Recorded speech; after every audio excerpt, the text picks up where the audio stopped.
الفطر سے قبل قبر میں مردے کیوں روتے ہیں؟ عید کے دن قبر کے اندر کیا ہوتا ہے؟ عید الفطر کے دن کون سے مردہ لوگ خوشیاں مناتے ہیں؟ عید الفطر کے دن کون سے مردہ لوگ قبر میں سوگ مناتے ہیں، افسوس کرتے ہیں؟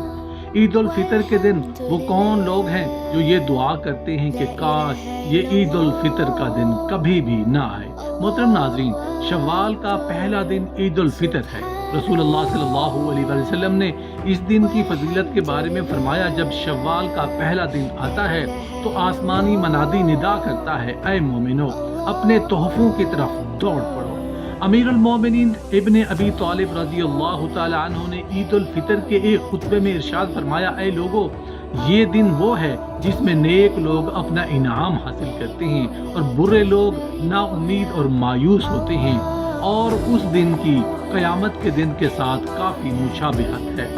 اس لیے گھر سے نکلتے وقت اس دن کو یاد کرو جس دن قبر سے نکال کر خدا کی بارگاہ میں حاضر کیے جاؤ گے۔ نماز میں کھڑے ہونے کے وقت خدا کے سامنے کھڑے ہونے کو یاد کرو، اور اپنے گھروں میں واپس آتے ہوئے اس وقت کو یاد کرو جس وقت بہشت میں اپنی منزلوں کی طرف لوٹو گے۔ اے خدا کے بندو، سب سے کم چیز جو روزہ دار مردوں اور خواتین کو رمضان المبارک کے آخری دن عطا کی جاتی ہے، وہ یہ فرشتے کی بشارت ہے جو صدا دیتا ہے، اے بندہ خدا مبارک کو جان لے تمہارے پچھلے سارے گناہ معاف ہو گئے۔ اب اگلے دن کے بارے میں ہوشیار رہنا کیسے گزارو گے؟ عید الفطر اپنے اعمال اور عبادات کا انعام حاصل کرنے کا دن ہے، اس لیے مستحب ہے کہ اس دن بہت زیادہ دعا کی جائے، خدا کی یاد میں رہا جائے، بے پرواہ نہ کی جائے اور دنیا اور آخرت کی نیکی طلب کی جائے۔ عید الفطر کے دن مسلمانوں کے لیے دو بڑی خوشیاں ہیں۔ ایک یہ کہ اس دن اللہ تعالیٰ صدقۃ الفطر قبول فرماتا ہے، یہ بہت بڑی سعادت ہے کہ اللہ تعالیٰ ہمیں مال عطا فرماتا ہے، پھر اس سے کچھ ہم اپنے نام پر قبول فرما لے اور اسے ہماری آخرت کے لیے محفوظ فرما دے۔ اس لیے عید کے دن پہلا کام صدقۃ الفطر ادا کرنا ہے۔ دل کی خوشی کے ساتھ خوب زیادہ سے زیادہ صدقۃ الفطر اپنی طرف سے اور اپنی نابالغ اولاد کی طرف سے ادا کریں، اور اللہ تعالیٰ کا شکر ادا کریں کہ اس نے ہمیں اس کی توفیق عطا فرمائی۔ دوسری خوشی مسلمانوں کے اجتماع میں اللہ تعالیٰ کے حضور 2 رکعت نماز ادا کرنے کی ہے۔ رمضان المبارک میں محبوب کی خاطر بھوکے پیاسے رہنے والے عاشقین کو آج ایک خاص ملاقات پر بلایا گیا ہے۔ یہ خاص ملاقات ہے عید کی نماز،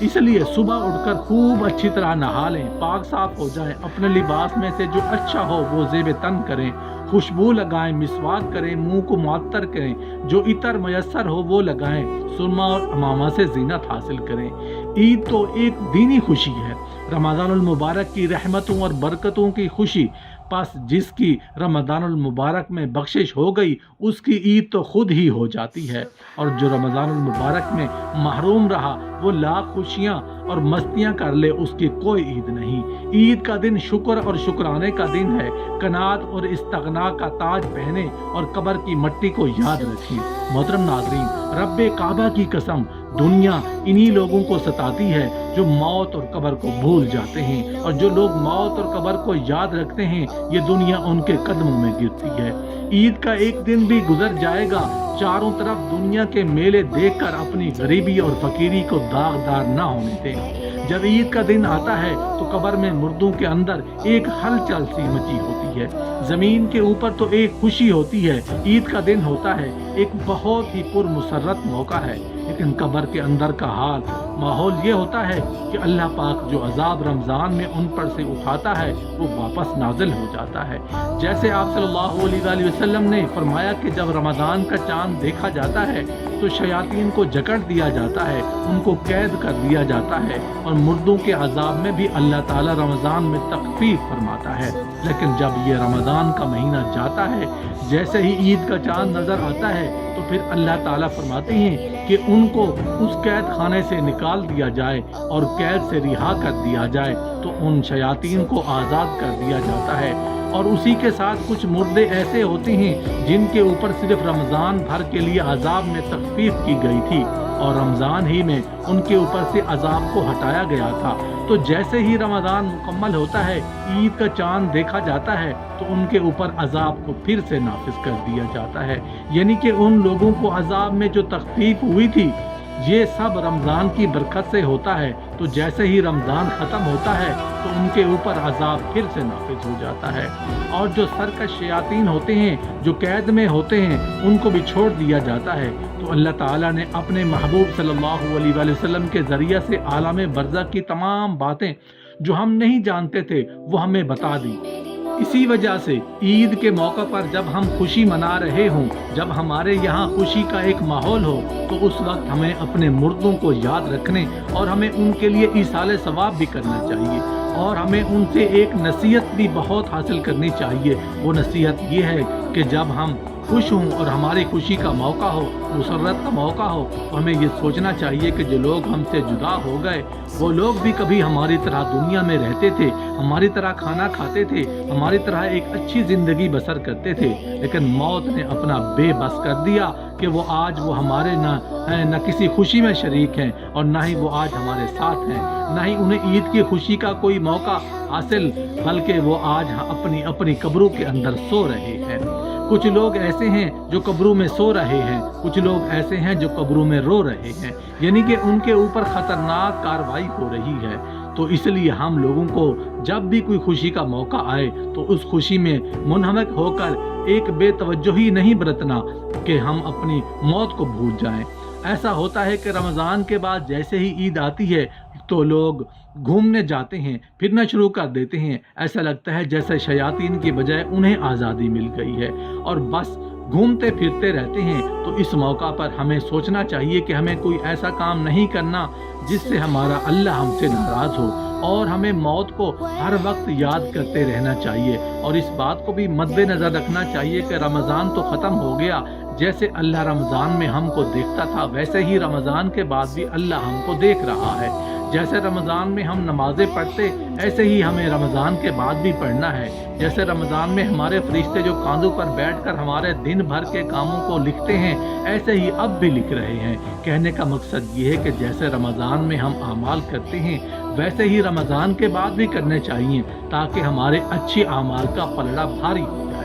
اگر ہم ہر خوشی غم میں مردوں کو یاد کریں گے، ان کو ایصال ثواب کریں گے، تو ہمارے مرنے کے بعد بھی ہمارے ساتھ بھی ایسا ہی معاملہ ہوگا، کیونکہ جیسا کرو گے ویسا ہی پاؤ گے۔ ہمیں ایسی موت نہ ملے کہ رمضان بھر تو سکون رہے، پھر اس کے بعد ہمارے اوپر عذاب نافذ کر دیا جائے، بلکہ ہم ایسی موت اللہ سے مانگیں جب ہم قبر میں جائیں تو اللہ پاک کہ خوش ہو رہا ہو اور ہمارے کسی طرح کا کوئی عذاب نافذ نہ کیا جائے۔ عید کا دن خوشی اور مسرت کا ہوتا ہے، اس لیے عید کے دن قبر کی زیارت کریں تو زیادہ بہتر ہے، اگر نہ بھی کریں تو کوئی حرج نہیں ہے۔ قبر کی زیارت کرنے سے آخرت یاد آتی ہے۔ عید کا دن نشاط و سرور، فرحت و خوشی کا دن ہے جو سال میں 2 مرتبہ حاصل ہوتا ہے۔ پہلی خوشی اس کی یہ ہے کہ رمضان شریف کا مبارک مہینہ آیا، اس میں خدا تعالیٰ کی رحمتوں اور نعمتوں کی بارش ہوئی، تو ہم نے جی لگا کر مہینہ بھر صبح سے شام تک اپنے آپ کو بھوکے پیاسے رکھا اور رات کو یاد الہی میں بسر کی۔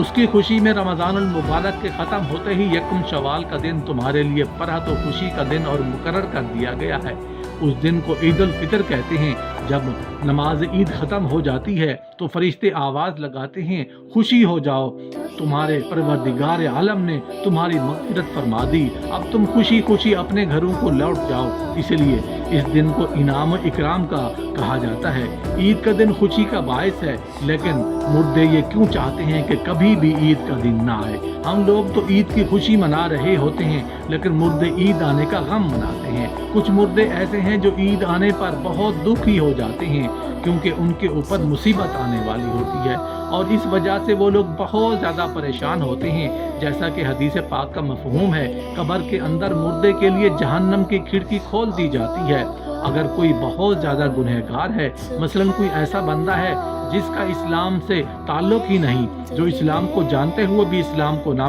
مانتا تھا، کفر و شرک کا مرتکب ہوا، تو اگر